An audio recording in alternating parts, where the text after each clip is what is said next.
जय हिंद स्टूडेंट्स, क्या हाल चाल। बढ़िया एकदम। वेलकम है आप सभी लोगों का हमारे इस beautiful channel learn with concept पे। आज आ गए स्टूडेंट्स हम आपके लिए लेके एक और नया चैप्टर जिसका नाम है sectors of the Indian economy, class 10th economics का चैप्टर 2। अगर ये चैप्टर क्लियर है स्टूडेंट्स तो आपकी इकोनॉमिक्स ईजी हो जाएगी। इस चैप्टर को स्टूडेंट्स में अपन पढ़ने वाले हैं sectors of the Indian economy. सोचो स्टूडेंट्स, किसान खेती करता है, बैंक लोन देता है, फैक्ट्रीज कपड़े बनाती हैं। क्या ये तीनों जो बैंक है, किसान है और जो फैक्ट्री है, वो क्या तीनों एक ही काम करते हैं? नहीं स्टूडेंट्स, तीनों अलग अलग काम करते हैं। तो इसी डिफरेंस को क्लियर करने के लिए आज अपन पढ़ने वाले हैं sectors of the Indian economy बहुत अच्छे से। आज अपन स्टूडेंट्स फुल एनसीईआरटी कवर कर लेंगे और इस चैप्टर को बोर्ड एग्जाम के लिए रेडी कर लेंगे वन शॉट में।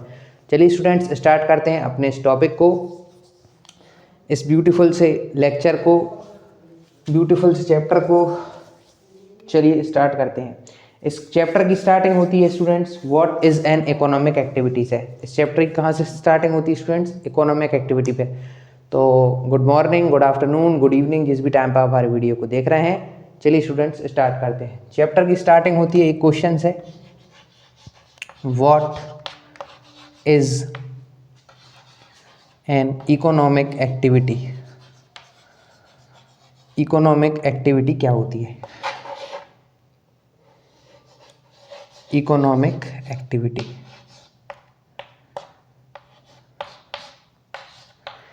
इकोनॉमिक एक्टिविटी वो एक्टिविटी होती है स्टूडेंट्स जिसमें हमें इनकम हो, जिसमें कोई भी ऐसा काम जिसमें इनकम होती है, जिसमें पैसे मिलते हैं, उसको इकोनॉमिक एक्टिविटी कहते हैं। एग्जाम्पल में टीचर पढ़ाता है, जैसे कि मैं आपको पढ़ाता हूँ तो उसके भी पैसे मिला करते हैं ना, तो वो एक इकोनॉमिक एक्टिविटी है।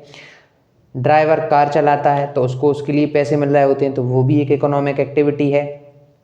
पुलिस ऑफिसर उसकी सर्विसेज दे रहा होता है तो वो भी एक इकोनॉमिक एक्टिविटी है। होटल पे जो हलवाई होता है वो खाना बना रहा होता है तो उसको भी उसके लिए पैसे मिलते हैं, तो वो भी एक इकोनॉमिक एक्टिविटी होती है। तो कुछ एग्जांपल्स लिख लेते हैं। इकोनॉमिक एक्टिविटी वो एक्टिविटी होती है जहाँ पे क्या होता है? Earn income. अर्न इनकम, क्या अर्न होता है यहाँ पे? इनकम अर्न होती है। इकोनॉमिक एक्टिविटी में क्या होता है? इनकम अर्न होती है। इसके एग्जाम्पल्स हैं activities in which income earn, in which income earn, और activities by which we earn income are called economic activities. जैसे driver drives car, driver drives car, उसको उसके पीछे पैसे मिलते हैं। Teacher teachers students, teacher students को पढ़ा रहा होता है। आपके स्कूल में जो टीचर आपको पढ़ाते हैं उनको उसके लिए पैसे मिलते हैं, तो वो हो गए। अच्छा, आपसे एक क्वेश्चन करते हैं स्टूडेंट से। एक क्वेश्चन है, क्या आप लोग पढ़ते हैं? क्या पढ़ना एक इकोनॉमिक एक्टिविटी है? जैसे आप पढ़ रहे हैं मेरी वीडियो को देख कर, तो क्या वो एक इकोनॉमिक एक्टिविटी है स्टूडेंट्स? सोचिए। नहीं स्टूडेंट्स, वो एक इकोनॉमिक एक्टिविटी नहीं है। क्यों नहीं है? क्योंकि उसमें आपको पैसे नहीं मिल रहे हैं। क्योंकि उसमें आपको पैसे नहीं मिल रहे हैं स्टूडेंट्स। नोट कर लीजिए 2-3 एग्जाम्पल्स इकोनॉमिक एक्टिविटी से रिलेटेड।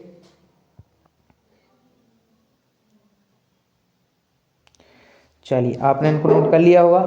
इकोनॉमिक एक्टिविटी वो एक्टिविटी जिसमें क्या होता है स्टूडेंट्स? इनकम अर्न हो रही होती है। तो यहां से अपनी स्टार्टिंग होती है। चलिए इसको करते हैं रहा स्टूडेंट्स। एनसीईआरटी के अकॉर्डिंग, हमारी जो बुक है एनसीईआरटी, उसके अकॉर्डिंग इंडियन इकोनॉमी को 3 सेक्टर्स में डिवाइड किया गया है। एक इंडियन इकोनॉमी को सेक्टर्स में डिवाइड किया गया है on the basis of 3 things. वो 3 थिंग्स डिस्कस करते हैं कि किन बेसिस पे सेक्टर में डिवाइड किया गया है। तो देखते हैं क्लासिफिकेशन ऑफ सेक्टर क्या है। एनसीईआरटी बुक में जो इंडियन इकोनॉमी है उसको on the basis of 3 things sector में डिवाइड किया गया है। वो क्लासिफिकेशन हम देखते हैं क्या है। Classification of sector, classification of sector, classification of sectors. पहला है on basis of, on basis of what? अच्छा, यहाँ पहले लिख लीजिए 3 बेसिस पर, on 3 basis, on 3 basis. 3 base लिए गए हैं, उनके बेसिस पे इकोनॉमिक सेक्टर्स को डिवाइड किया गया है। कौन कौन से बेसिस हैं? पहला बेस है nature of activity, nature of activity, पहला है नेचर ऑफ एक्टिविटी, पहला बेस ये है। दूसरा जो है एम्प्लॉयमेंट कंडीशन, दूसरा है एम्प्लॉयमेंट कंडीशन, एम्प्लॉयमेंट कंडीशन के बेसिस पे, है ना। तीसरा है स्टूडेंट्स ओनरशिप के बेसिस पे। चलिए अब आपको एक्सप्लेन करते हैं फिर बताते हैं क्या है। इंडियन इकोनॉमी के सेक्टर्स, इंडियन इकोनॉमी में सेक्टर को क्लासीफाई किया है 3 बेसिस पे। कौन कौन से बेसिस है? पहला है नेचर ऑफ एक्टिविटी, कैसी भी एक्टिविटी परफॉर्म हो रही है उसके बेसिस पे किया गया है, नेचर ऑफ एक्टिविटी पे पहला वाला हो गया basis. Second basis employment condition, employment condition कैसी है उनके बेसिस पे। अच्छा, नेचर ऑफ एक्टिविटी के बेसिस पे स्टूडेंट थ्री सेक्टर्स में डिवाइड किया गया है। कितने सेक्टर में? 3 सेक्टर्स में।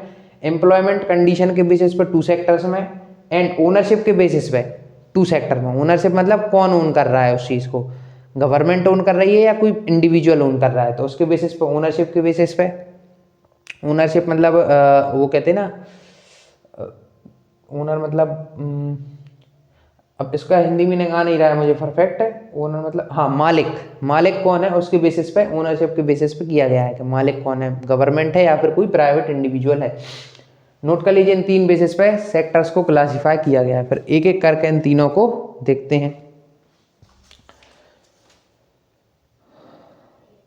और आज हम इन तीनों को क्लियर करेंगे। आज हम इन तीनों बेसिस को क्लियर करने वाले हैं। चलिए इसको नोट कर लिया होगा, चलिए इसको रब करते हैं। अब देखते हैं sectors on the basis of what, on the basis of nature of activity, sectors on the basis of nature of activity.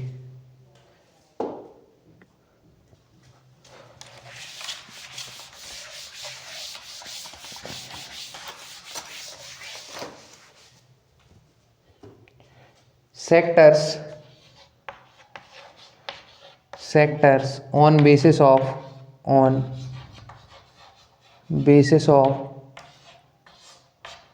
nature of activity, on basis of nature of activity, nature of activity के base पे 3 sector हैं, 3 sectors हैं। पहला sector जो है students वो है primary sector. कौन सा सेक्टर है? Primary sector, primary sector. ये वो सेक्टर है स्टूडेंट्स, प्राइमरी सेक्टर वो सेक्टर है जो डायरेक्टली ही नेचर से क्या होता है, डायरेक्ट नेचर से जो जुड़ा होता है। वो सेक्टर कौन है? Primary sector. प्राइमरी सेक्टर वो सेक्टर है जो डायरेक्ट नेचर से जुड़ा होता है। इसके एग्जांपल देखते हैं। डायरेक्ट कनेक्शन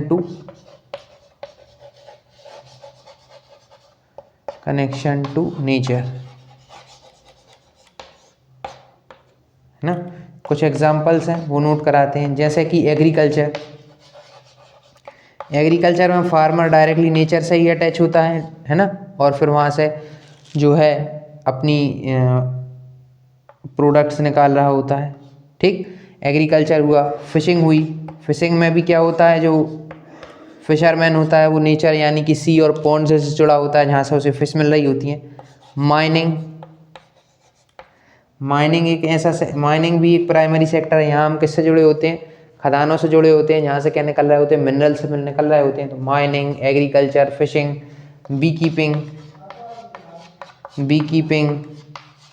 कीपिंग हुआ तो वो भी एक है। तो ये अपने क्या है स्टूडेंट्स? प्राइमरी सेक्टर हैं। इसमें क्या होता है स्टूडेंट्स? प्राइमरी सेक्टर में आप इतना नोट कीजिए, फिर आपको एक बोर्ड से रिलेटेड इंपॉर्टेंट इसके बारे में बताते हैं। एक इंपॉर्टेंट लाइन है, प्राइमरी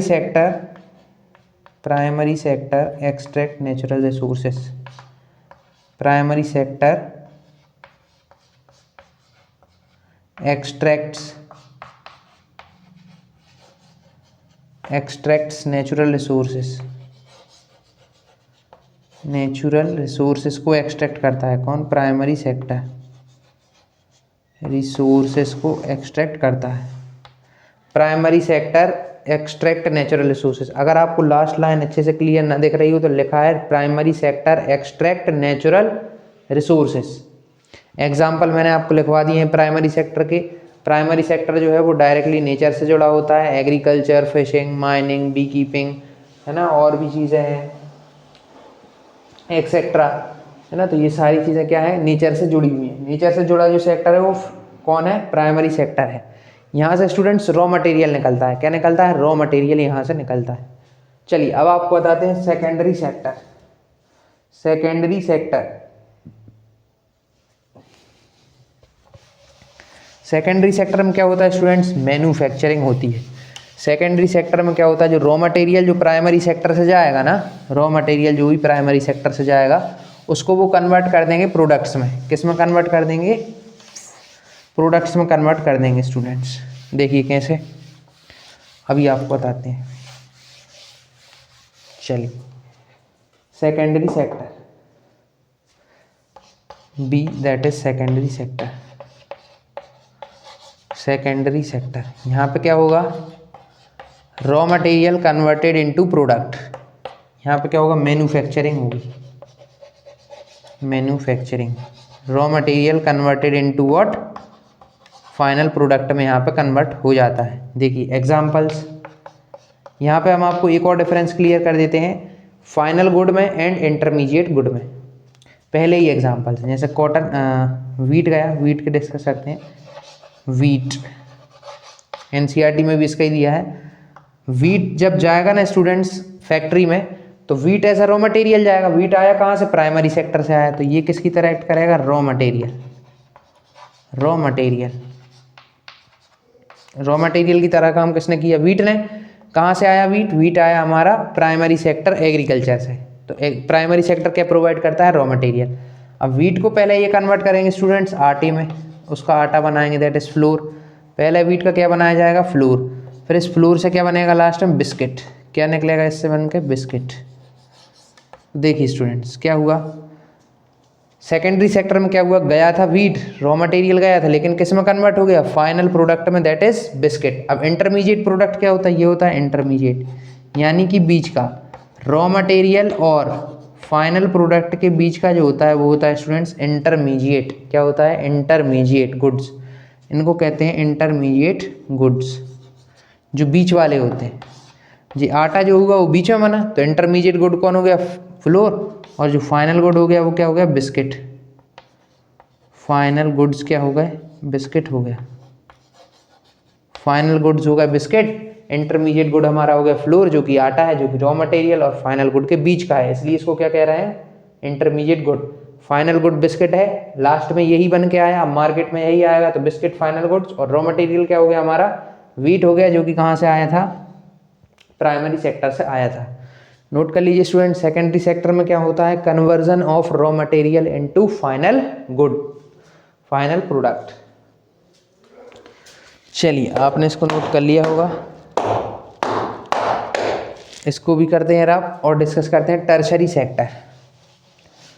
अब डिस्कस करते हैं स्टूडेंट्स टर्शरी सेक्टर।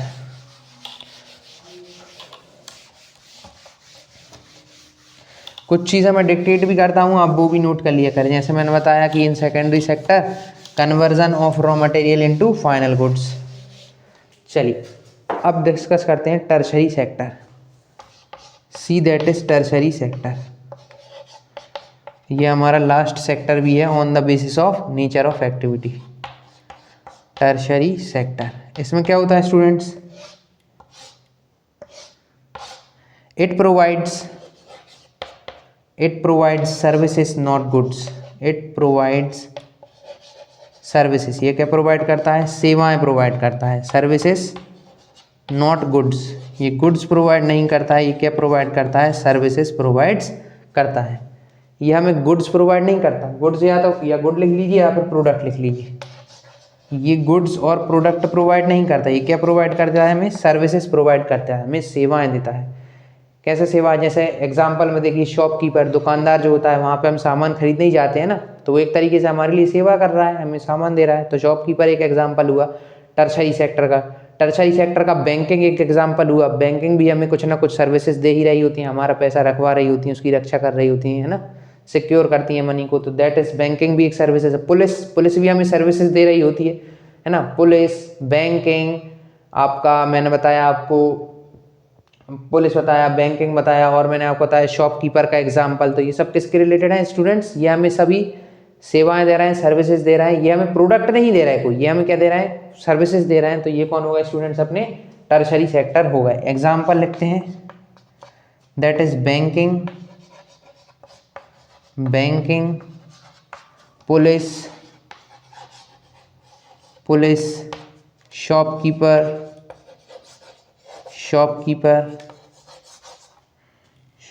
हुआ। ये सब क्या होगा स्टूडेंट्स? एग्जाम्पल्स हो गए टर्शरी सेक्टर के, जो कि हमें क्या दे रहा है?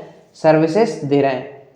आपने इसको, हाँ, और भी हैं, जैसे कि और भी एग्जाम्पल डिस्कस कर सकते हैं। जैसे स्कूल भी हमें कुछ सर्विसेज दे रहा होता है ना, हमें एजुकेशन दे रहा होता है। हॉस्पिटल भी हमें सर्विस दे रहा होता है। तो आप यहाँ पर लिख सकते हैं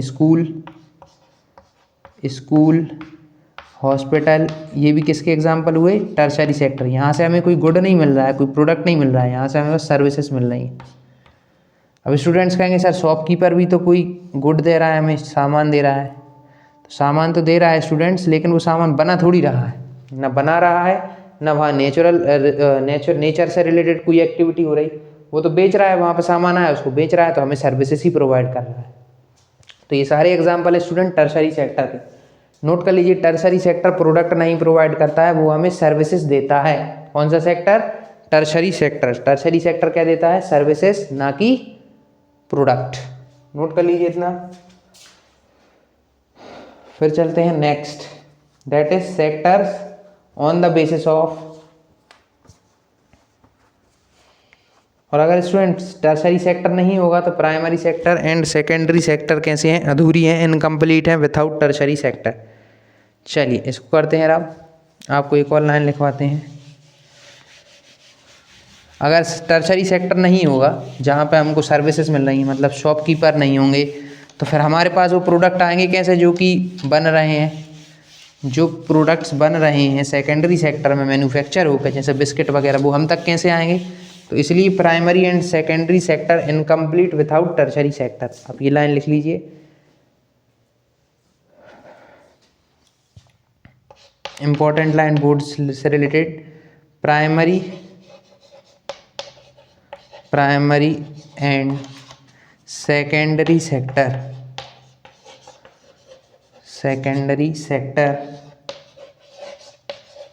incomplete without tertiary sector. Incomplete without tertiary sector. Tertiary sector के बिना ये दोनों ही सेक्टर कैसे हैं? इनकम्प्लीट हैं। विथआउट टर्शरी सेक्टर ये दोनों सेक्टर कैसे हैं? इनकम्प्लीट हैं। And tertiary sector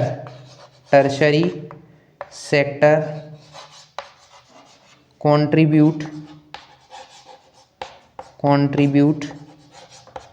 maximum to GDP. अभी हम आपको बताएंगे जीडीपी क्या। अभी आप ये नोट कर लीजिए, मैक्सिमम टू जीडीपी कौन सा सेक्टर प्रोवाइड करता है? दैट इज टर्शरी सेक्टर, है ना। क्या है? इंडिया के ज़्यादातर लोग जॉब में ही लगे हैं, और जॉब क्या प्रोवाइड करती हैं? सर्विसेज। तो ज़्यादातर लोग जॉब में लगे हैं और जॉब क्या प्रोवाइड करती हैं? सर्विसेज। तो tertiary sector contribute maximum to GDP. अभी आपको नेक्स्ट में हम जीडीपी ही समझाने जा रहे हैं, आप इतना नोट कर लीजिए पहले। सबसे ज़्यादा कौन सा ये ऑब्जेक्टिव और सब्जेक्टिव क्वेश्चन आ सकता है कि which sector contribute maximum to GDP? That is tertiary sector. चलिए आपने इसको भी नोट कर लिया होगा।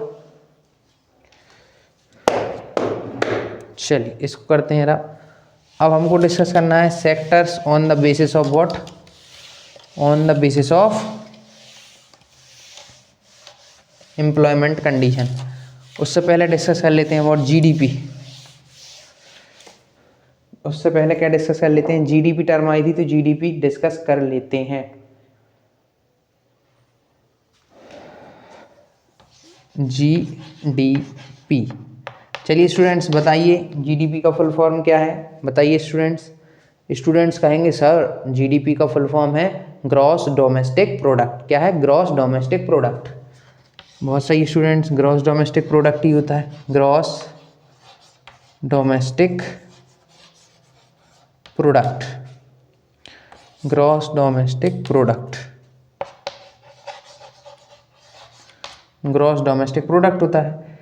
अच्छा, इसमें क्या होता है स्टूडेंट्स, इसकी डेफिनेशन लिख लीजिए आप। Total value of all goods, goods का मतलब है प्रोडक्ट्स, गुड्स और सर्विसेज, गुड्स एंड करिए, goods and services produced in a country, produced in a country in 1 year, और स्टूडेंट्स एक और बहुत important line, include only final goods, include only final goods, यानी कि बिस्किट, वहाँ उस एग्जाम्पल से देखें तो biscuit, not intermediate goods, intermediate goods को इंक्लूड नहीं करता है, ये सिर्फ और सिर्फ किसको करता है, फाइनल गुड्स को ही इंक्लूड करता है, इंटरमीडिएट गुड्स। यानी जो आटा बनाया था कंपनी ने वो इसमें नहीं गिना जाएगा, उसकी वैल्यू काउंट नहीं होगी, वैल्यू सिर्फ और सिर्फ बिस्किट की काउंट होगी, किसकी, फाइनल गुड्स की ही वैल्यू काउंट होगी, और किसी चीज़ की गुड्स वैल्यू फाइंड नहीं होगी। Total value of all goods, goods मतलब प्रोडक्ट्स, गुड्स का मतलब क्या है, products, of all products and services, और सर्विसेज को भी नहीं छोड़ना है, and services produced in a country in 1 year called GDP. जितने टोटल मतलब जितने भी गुड्स प्रोड्यूस हुए इंडिया में उनकी वैल्यू, और जितनी भी सर्विसेज प्रोड्यूस हुई इंडिया में उनकी वैल्यू 1 ईयर में सबको ऐड करेंगे तो क्या आ जाएगी, जीडीपी, ग्रॉस डोमेस्टिक प्रोडक्ट, की हमारे इंडिया में कितना प्रोडक्ट बना, कितनी सर्विसेज बनी टोटल उनकी वैल्यू, कितने प्रोडक्ट्स बने उनकी टोटल वैल्यू क्या होती है, जीडीपी, ग्रॉस डोमेस्टिक प्रोडक्ट। इसमें सिर्फ और सिर्फ फाइनल गुड्स इंक्लूड होते हैं, इंटरमीडिएट गुड्स इंक्लूड नहीं होते हैं। नोट कर लीजिए students, very very important, GDP से रिलेटेड डेफिनेशन आई हुई है पहले बोर्ड एग्जाम में। चलिए आपने इसको नोट कर लिया होगा, इसको भी करते हैं अब, और अब डिस्कस करते हैं sectors on the basis of employment condition, sectors on the basis of employment conditions. Sectors on the basis of employment conditions. Second basis हमारा है sectors on basis of employment condition. किसके बेसिस पे, employment condition पे, यानी employment की condition क्या क्या है उसके बेसिस पे। एम्प्लॉयमेंट कंडीशन, अगर कोई आपको रोज़गार दे रहा है तो उसकी कंडीशन क्या है, उसके बेसिस पे सेक्टर्स को डिवाइड किया गया है। पहला सेक्टर है that is organised sector, organised sector,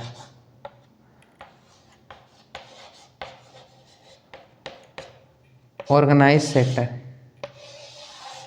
तो ये जो स्टूडेंट सेक्टर होता है ये गवर्नमेंट के रूल्स को फॉलो करता है। This sector follows government rules. अब गवर्नमेंट रूल्स फॉलो करता है तो उसका मतलब क्या है कि यहाँ पर कुछ ना कुछ अच्छी अच्छी फैसिलिटीज़ जो हैं वो लोगों को दी जाएंगी, जैसा कि जो सैलरी है वो टाइम टू टाइम मिलना, मंथ की फर्स्ट डेट को सैलरी मिलना, है ना, पेड लीव होना, यानी कि आप छुट्टी लेंगे तो उसके भी आपको पैसे मिलेंगे, तो वो चीज़ है यहाँ पर पेड लीव होना। इसके बाद यहाँ पर जो है फिक्स्ड वर्किंग आवर्स होंगे कि आपको इतने बजे से इतने बजे तक ही काम करना है। और स्टूडेंट्स यहाँ पर जॉब की भी सिक्योरिटी होती है, मतलब आपको एकदम से बाहर नहीं निकाला जाएगा।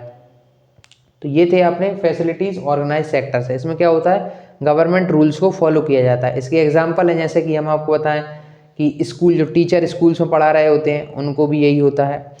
बैंकिंग सर्विसेज में जो काम कर रहे होते हैं, ऑफिस में जो लोग काम कर रहे होते हैं वो इसी सेक्टर में आते हैं। बैंकिंग वाले, ऑफिस वाले, स्कूल टीचर्स, तो ये सब ऑर्गेनाइज सेक्टर हैं। इनमें क्या होते हैं, it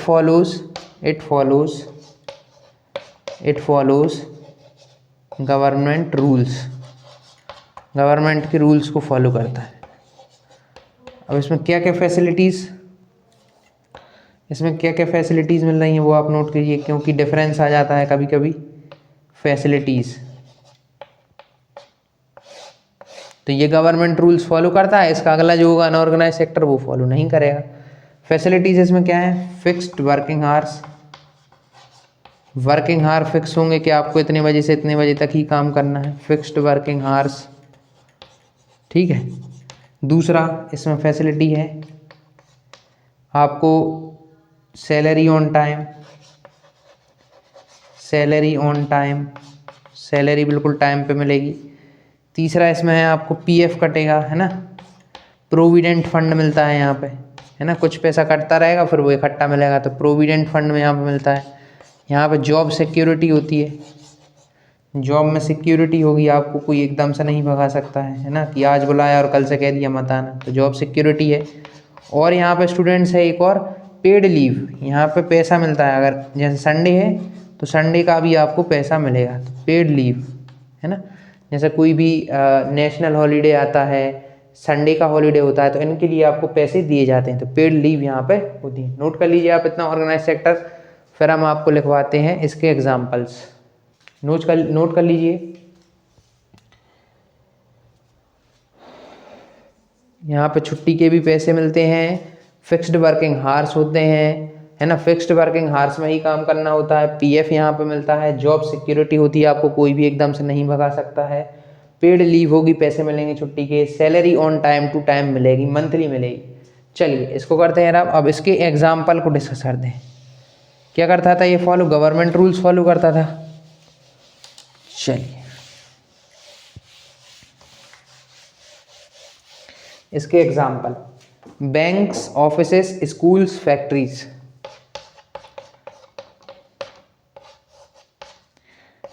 banks, schools, offices, factories, ये banks, school, offices, factories etcetera, ये होगा एग्जाम्पल आपके ऑर्गेनाइज्ड सेक्टर के। नोट दीजिए स्टूडेंट्स एग्जाम्पल, और मैंने आपको फैसिलिटीज़ लिखवाई दी जो कि आपको एज इट इज़ एग्जाम में लिखकर आनी है। चलिए इसको करते हैं अब डिस्कस करते हैं अनऑर्गेनाइज सेक्टर। कौन सा सेक्टर, अनऑर्गेनाइज सेक्टर, जो कि गवर्नमेंट रूल्स फॉलो नहीं करता है, जो कि गवर्नमेंट रूल्स फॉलो नहीं करता, अनऑर्गेनाइज्ड सेक्टर।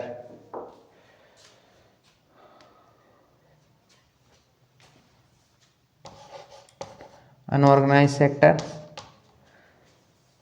यहाँ कोई जॉब सिक्योरिटी नहीं है, यहाँ कोई जॉब सिक्योरिटी नहीं, यहाँ कोई जॉब सिक्योरिटी नहीं है, ना कोई रूल फॉलो किए जाते हैं,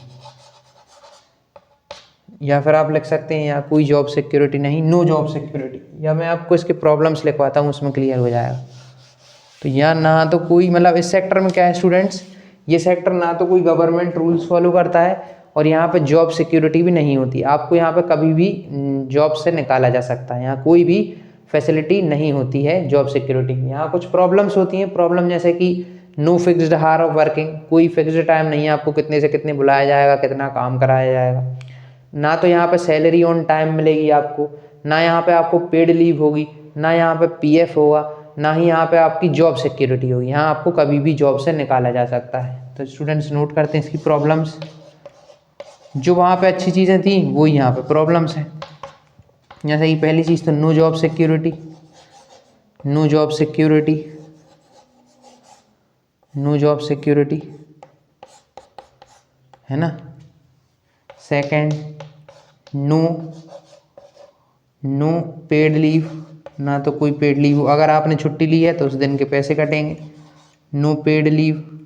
third, no paid leave, no job security, है ना, no fixed hour of work, no fixed working hours, ना तो फिक्स्ड वर्किंग हार है, ना तो फिक्स्ड वर्किंग हार्स हैं।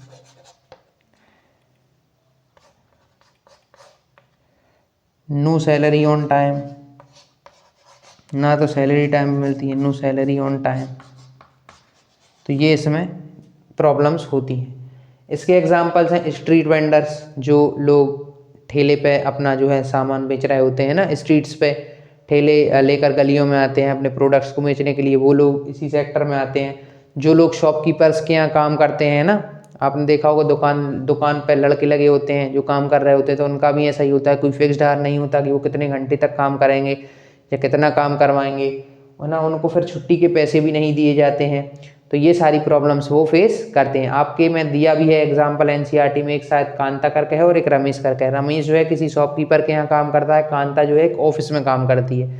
तो कांता को सारी फैसिलिटी मिल रही थी ऑर्गेनाइज सेक्टर की, रमेश को कोई फैसिलिटी नहीं मिल रही थी क्योंकि वो अनऑर्गेनाइज सेक्टर में था। नोट कर लीजिए आप इनको, फिर आपको एग्जाम्पल लिखवाते हैं अनऑर्गेनाइज सेक्टर की। क्या एग्जाम्पल्स हैं? स्ट्रीट वेंडर्स एंड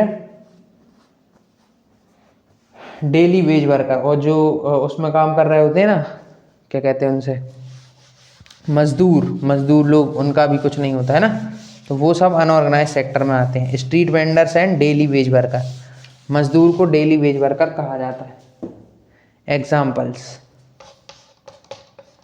एग्जाम्पल्स क्या हैं? स्ट्रीट वेंडर्स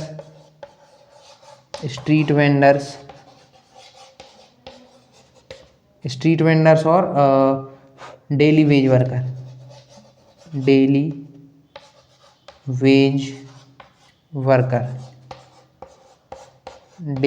वर्कर्स, तो ये दो एग्जाम्पल आते हैं अनऑर्गेनाइज सेक्टर में।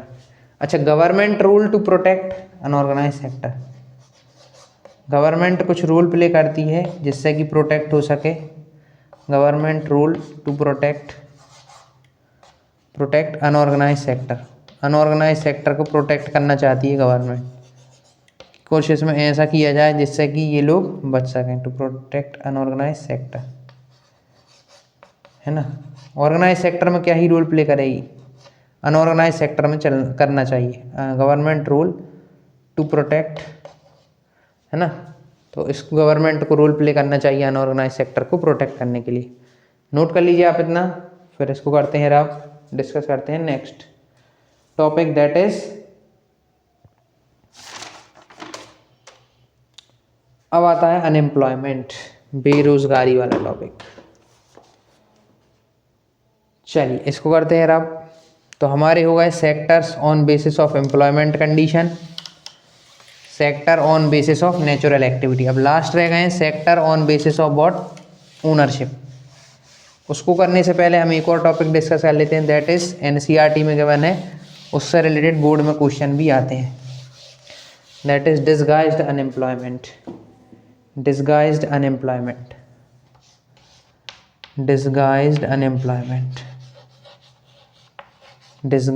अनएम्प्लॉयमेंट, छुपी हुई बेरोजगारी, हिंदी में इसको कहते हैं छुपी हुई बेरोजगारी। क्या होता है स्टूडेंट से बताते हैं एक एग्जांपल से। जैसे मान लीजिए खेती का एग्जांपल है, किसान खेती करता है, उसमें पूरा घर उनका काम में लगा होता है फार्मर का। तो जितने लोगों की ज़रूरत होती है एक्चुअली में, जैसे मान लीजिए 3 पीपल्स की ज़रूरत है उस फार्मिंग में, लेकिन 5 पीपल लगे हुए हैं, यानी कि एक्स्ट्रा वर्कर्स जो लगे हैं वो कोई प्रोडक्टिविटी ऐड नहीं कर रहे हैं। जो एक्स्ट्रा 2 वर्कर्स लगे हुए हैं, क्या कोई वो प्रोडक्टिविटी ऐड कर रहा है? नहीं।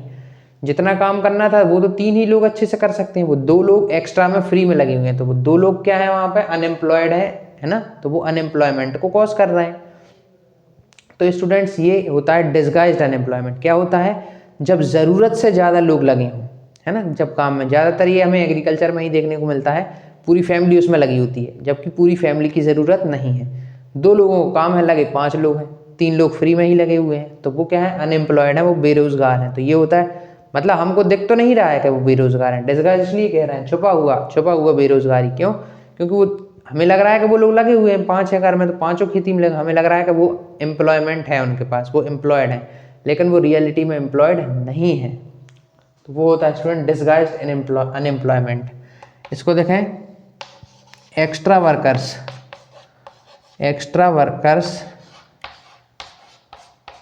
है ना, extra workers not added productivity, extra workers add 0 productivity, इसको एड 0 प्रोडक्टिविटी,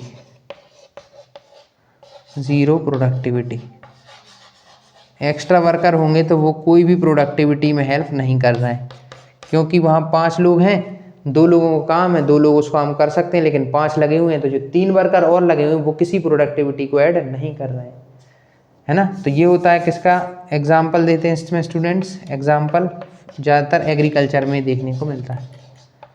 एग्रीकल्चर कहते हैं हमारी पूरी फैमिली फार्मिंग में लगी हुई है, जबकि उनमें से केवल 2 या 3 लोग ही काम के हैं, बाकी 2 तो फ्री में लगे हुए हैं। तो इसकी डेफिनेशन भी आपको लिखवाएं क्या, व्हेन एक्स्ट्रा पीपल,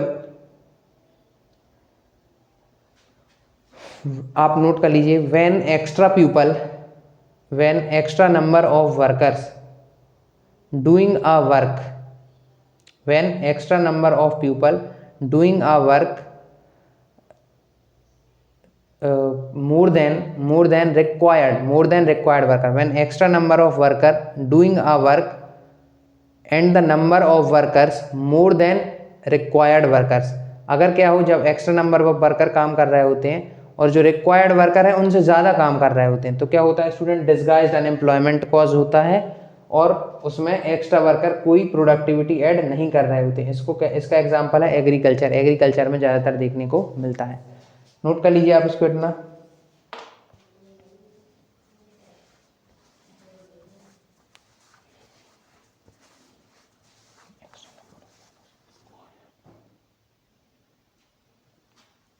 चलिए इसको भी करते हैं अब, डिसगाइज्ड अनएम्प्लॉयमेंट आपको समझ आ गया होगा।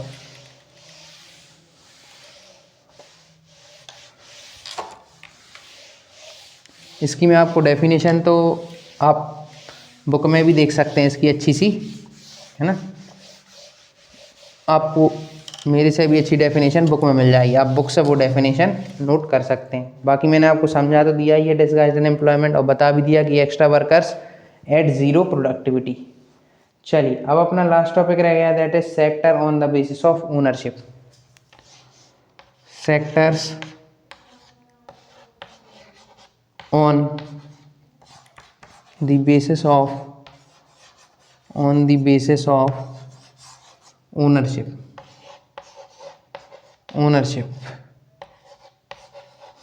ओनरशिप मतलब मालिक कौन है, तो पहला A, that is public sector. Public sector यहाँ पे क्या होता है स्टूडेंट्स, यहाँ पे पब्लिक सेक्टर जो होता है वो ओन बाय गवर्नमेंट होता है। इसका कौन होता है मालिक, गवर्नमेंट होती है, तो ओन्ड बाय गवर्नमेंट। यहाँ पे आप नोट कर लीजिए, ओन्ड बाय गवर्नमेंट। गवर्नमेंट इसको ओन करती है। इनका एम क्या होता है, इनका एम होता है पब्लिक वेलफेयर। बोर्ड में इससे डिफरेंस से रिलेटेड क्वेश्चन पूछा भी गया है, डिफरेंस आया है पब्लिक सेक्टर और प्राइवेट सेक्टर में 3 मार्क्स में 2025 में, 2026 में भी आ सकता है। तो आप लिखेंगे public sector is owned by government and controlled by government and maintained by government. It's aim, second point आप लिखेंगे aim of public sector is public welfare, और थर्ड पॉइंट में आप इसके एग्जाम्पल्स लिखेंगे। एग्जाम्पल्स हैं स्टूडेंट्स रेलवेज को कौन कंट्रोल कर रहा होता है, गवर्नमेंट, रेलवेज हुई, और आपका जो बैंक्स हुए, बैंक्स, है ना, इन सब कौन कंट्रोल कर रहा होता है, और ओएनजीसी है ना, और भेल एक बीएचईएल है ना। तो ये जो है स्टूडेंट्स, ये जो सेक्टर्स हैं, बैंक्स आप यहाँ से हटा भी सकते हैं, ये क्या है पब्लिक सेक्टर है जहाँ पर गवर्नमेंट कंट्रोल कर रही होती है। रेलवेज, ओएनजीसी, बीएचईएल, ये तीनों क्या है स्टूडेंट्स, हमारे पब्लिक सेक्टर हैं, जो कि क्या कर रहा है, ओन्ड बाय होते हैं। किसके द्वारा ओन्ड बाय, कौन इनका मालिक होता है, गवर्नमेंट होती है। इनका एम क्या होता है, पब्लिक वेलफेयर, लोगों का भला करना ही इनका एम होता है। रेलवे अगर किसी प्राइवेट को दे दी जाए तो टिकट्स महंगे हो जाएंगे। गवर्नमेंट क्यों अपने पे किए हुए, क्योंकि अभी गवर्नमेंट के पास है रेलवेज, और गवर्नमेंट देगी भी नहीं किसी प्राइवेट सेक्टर को। ये पब्लिक सेक्टर है, टिकट्स कितने सस्ते हैं, हम थोड़े से ही पैसों में दूर दूर तक चले जाते हैं। That is sector owned by, public sector are the sector that are owned by government.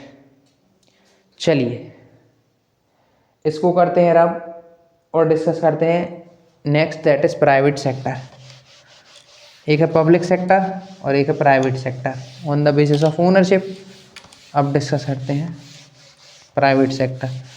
तो प्राइवेट सेक्टर क्या होगा, या तो कोई इंडिविजुअल ओन करेगा या फिर कोई कंपनी ओन करेगी प्राइवेट सेक्टर, है ना। आपने रिलायंस का नाम सुना होगा, टाटा का नाम सुना होगा, इन्फोसिस का नाम सुना होगा। Private sector, private sector owned bye an individual, owned by an individual और ओन्ड बाय एन इंडिविजुअल और कंपनी। या तो कोई इंडिविजुअल ओन कर रहा होगा या कोई कंपनी ओन कर रही होगी उस चीज़ को। इनका एम क्या होता है, इनका स्टूडेंट्स एम जो होता है वो पब्लिक वेलफेयर नहीं होता। ये नहीं चाहते कि लोगों को भला हो, ये तो अपना प्रॉफिट चाहते हैं। अभी आप देख सकते हैं जियो ने इंटरनेट के प्राइसेस बढ़ाएं। पब्लिक वेलफेयर चाह रहे होते तो क्यों फिर वो इंटरनेट के प्राइस बढ़ाते, लेकिन बढ़ा दिए तो वो खुद का प्रॉफिट चाहते हैं। इनमें एग्जाम्पल्स हैं, एग्जाम्पल्स रिलायंस, है ना, वही जियो, रिलायंस जियो एक ही बात है, टाटा, इन्फोसिस, बंसल, ये सब क्या है स्टूडेंट्स, ऐसी कंपनियां हैं, ऐसे सेक्टर हैं जो कि खुद का फ़ायदा चाहते हैं, पब्लिक वेलफेयर नहीं चाहते हैं। तो ये क्या होते हैं, ओन्ड बाय इंडिविजुअल और अ कंपनी। प्राइवेट सेक्टर ये सिर्फ खुद का प्रॉफिट चाहते हैं। एग्जाम्पल्स ये रहे, आप इसके बेसिस पे डिफरेंस भी लिख सकते हैं, जो कि 3 मार्क्स में 2025 में आया था और 26 में भी आ सकता है। चलिए स्टूडेंट्स, अब अपना लास्ट टॉपिक रह गया है, that is rule of government. चलिए इसको भी करते हैं ना। Last topic that is rule of government in decreasing unemployment. Unemployment decrease करने के लिए गवर्नमेंट ने क्या किया है।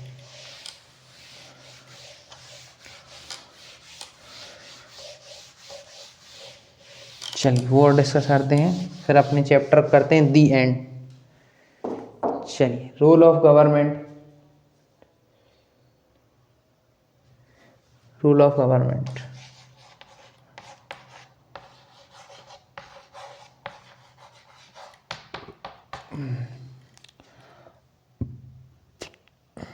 टू रिड्यूस अनएम्प्लॉयमेंट, बेरोजगारी को कम करने के लिए, to reduce unemployment government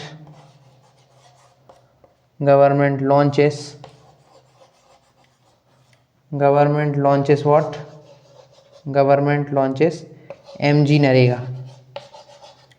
MG NREGA को गवर्नमेंट ने लॉन्च किया था 2005 में।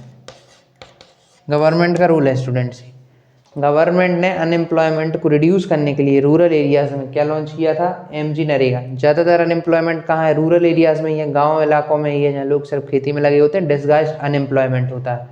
तो वहाँ पर क्या किया गवर्नमेंट ने, लॉन्च करी MG NREGA.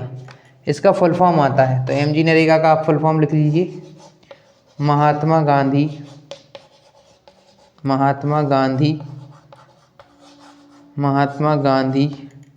National rural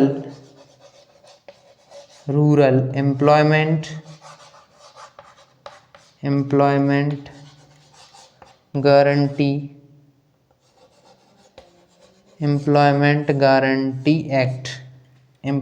guarantee act. आप इतना नोट कीजिए, फिर हम आपको इसके फीचर्स लिखवाते हैं, एमजी नरेगा के क्या फीचर्स हैं।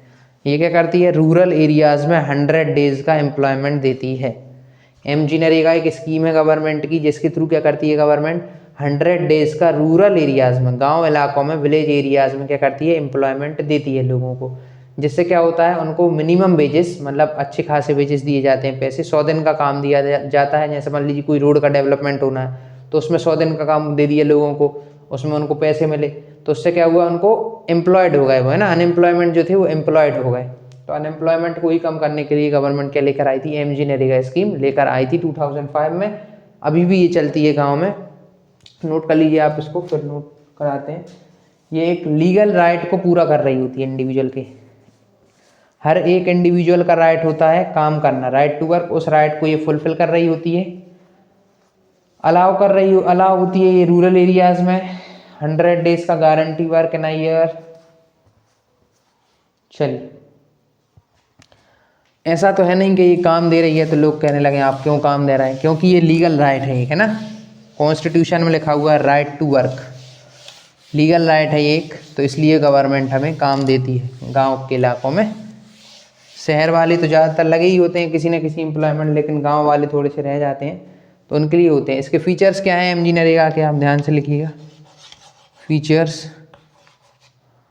फीचर, पहला फीचर है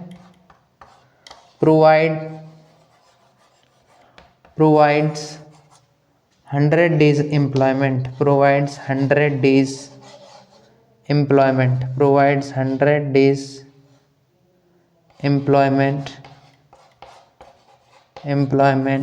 in a year,